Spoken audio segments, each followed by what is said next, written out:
Les membres du comité social et économique sont destinataires d'un nombre considérable d'informations qui couvrent tous les segments de la vie de l'entreprise.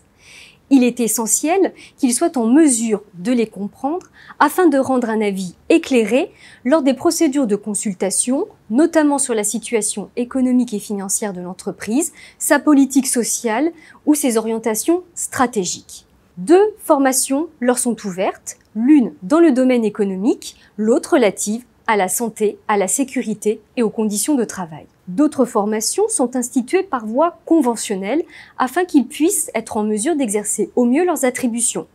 Une formation sur le fonctionnement des institutions représentatives du personnel, une formation à la prise de notes pour le secrétaire, une formation aux bases de la comptabilité pour le trésorier.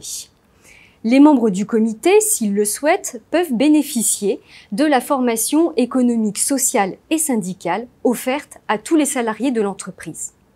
Qu'elle soit légale ou conventionnelle, la mise en œuvre des formations ne doit pas affecter la situation de leurs bénéficiaires. Leur rémunération et les droits qu'ils tirent de leur contrat de travail, congés, ancienneté, doivent être préservés.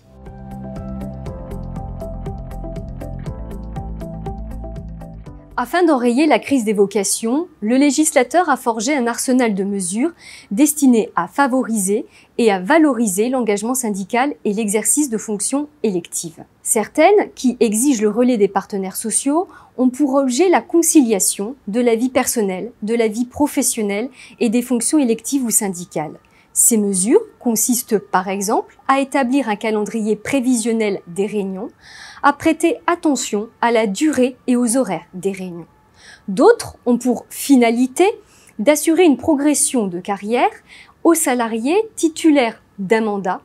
Ces mesures consistent à une garantie de non-discrimination salariale, à la tenue de réunions en début et en fin de mandat, voire même parfois en cours de mandat, à la certification des compétences que le titulaire du mandat a développées lors de son exercice.